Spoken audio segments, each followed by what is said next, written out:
జై శ్రీమన్నారాయణ. ఆండాళ్ దివ్య తిరువడిగలే శరణం. ఈరోజు తిరుప్పావైలో 14వ పాశురం.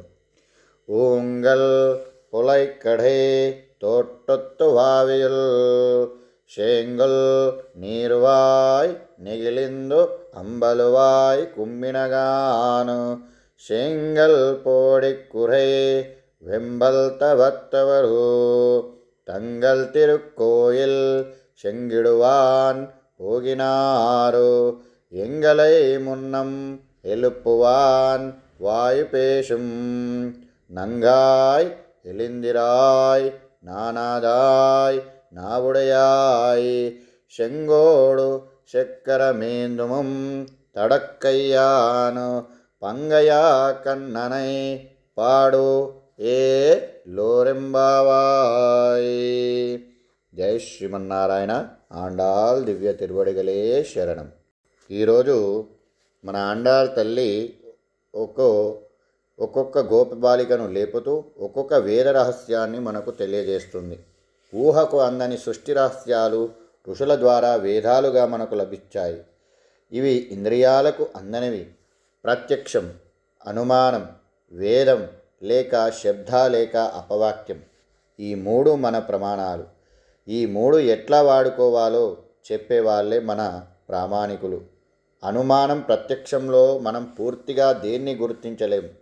మన జ్ఞానేంద్రియాల్లో కూడా లోపం ఉంటుంది కనుక అందుకే మనం వేద మార్గాన్ని విశ్వసిస్తాం. వేద మార్గాన్ని అనుసరించే వారే మనకు ప్రామాణికులు. మన మాట చేత, మన ఆచారం, మన వ్యవహారాలకు ఒక వైదికమైన ఆధారం కావాలి. మనకు రామాయణం, మహాభారతం, పురాణాలు మనకు ఏది వైదికమో ఏది అవైదికమో తెలుపుతాయి. లోపల గోపబాలిక గొప్ప ప్రామాణికురాలు, మంచిగా మాట్లాడగలదు కూడా. అందుకే మన ఆండాళ్ తల్లి ఆమె వెంట నడిస్తే శ్రీకృష్ణుడు దగ్గర మంచిగా మాట్లాడి ఆయనను తప్పనిసరిగా అనుగ్రహించేటట్టు చేసుకోవచ్చని ఈ గోపబాలికను కూడా లేపడం ప్రారంభించింది. శంఘురు నీరువాయ్ నిర్హిందు అంధు ఎర్ర కలువలు వికసిస్తున్నాయి. అంబల్వాయ్ కుమ్మినఘాన్ నల్ల కలువలు ముకులించుకుపోతున్నాయి అని లోపల గోపబాలికతో అన్నారు. సూర్యోదయం కాగానే ఎర్ర కలువలు వికసిస్తాయి. రాత్రి కాగానే నల్ల కలువలు వికసిస్తాయి. సూర్యోదయంతో నల్ల కలువలు ముకులించుకుపోతాయి. ఇది లోకంలో ఒక నియమం. లోపల గోపబాలిక మీరే తొందరగా ఎర్ర కలువల్ని విప్పి ఉంటారు అని అనుకుంటుంది. నల్ల కలువల్ని ముడిచేసుకునేలా చేసి ఉంటారు అని పెద్దగా పట్టించుకోలేదట. లేదమ్మా, అయితే ఉంగల్ పురైక్కడే నీ ఇంటి పెరటి తోట్టత్తువావియుల్ తోటలోనికి దిగుడు బావిలో ఉన్న కలువలు కూడా వికసించాయి. కావలిస్తే వచ్చి చూసుకోవమ్మా అంటూ ఇక్కడ అనుమాన ప్రమాణాన్ని వాడారు. ఇక్కడ నీ అని సంబోధించిన లోపల గోపబాలిక బాగా వేదాంతురాలుగా ఉన్నట్లుంది. నీ అన్న లోపల పరమాత్మ వరకు భావించి పెద్దగా పట్టించుకోలేదు.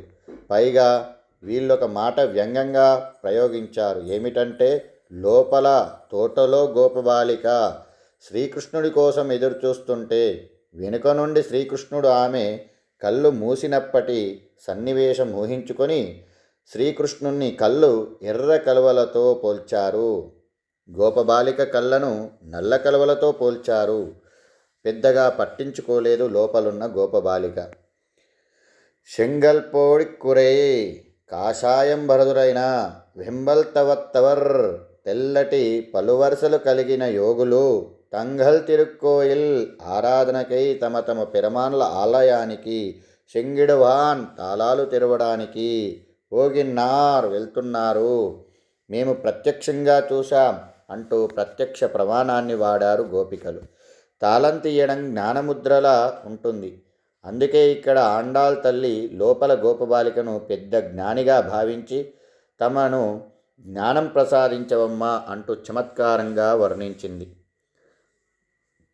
అలాగే మేం అపవాక్యాన్ని కూడా నమ్ముతాం అంటూ ఎంగలై మమ్మల్ని అందరినీ మున్నా ఎరుప్పువాన్ ముందే లేపుతున్నాను అని వాయుపేశం వాగ్దానం చేశావు. నంఘాయ్ పెద్ద పరిపూర్ణురాలివే, ఎందిరాయ్ లేవమ్మా. నానాథాయ్ నీకు సిగ్గు అనిపించటం లేదా? నావుడయాయ్ పెద్ద మాటకారీ దానివి. జ్ఞానులు తమ హృదయాల్లో భగవంతుని ఉపాసన చేసేటప్పుడు హృదయంలో పుండరీకాక్షుని రూపంలో ఉండే స్వామిని ఉపాసన చేస్తారు. దీన్నే దహార విద్య అంటారు. వేదాల్లో లోపల గోపబాలిక దహార విద్యలో పరినిష్టత అయి ఉండవచ్చేమో. శంగుడు చక్కరం ఎందుం తడక్కయ్యాన్ వంగయా కన్నానైప్పాడా. ఆమె హృదయం దానిలో దాహారకాశంలో ఉంది. స్వామి, ఆయన నేత్ర సౌందర్యాన్ని మేం పాడుతున్నాం. నీవు ఆ యోగ్యత కలిగిన దానివి. నీవు లేచి మాతో కలిస్తే అందరం కలిసి స్వామిని పాడుదామంటూ లోపలున్నటువంటి గోపబాలికను నిద్ర మేలుకొల్పుతున్నారు. నిద్ర మేలుకొనిపోయేసరికి ఆ గోపబాలిక కూడా వచ్చి గోష్ఠిలో చేరిపోయింది. జై శ్రీమన్నారాయణ. ఆండాల్ దివ్య తిరువడిగలే శరణం.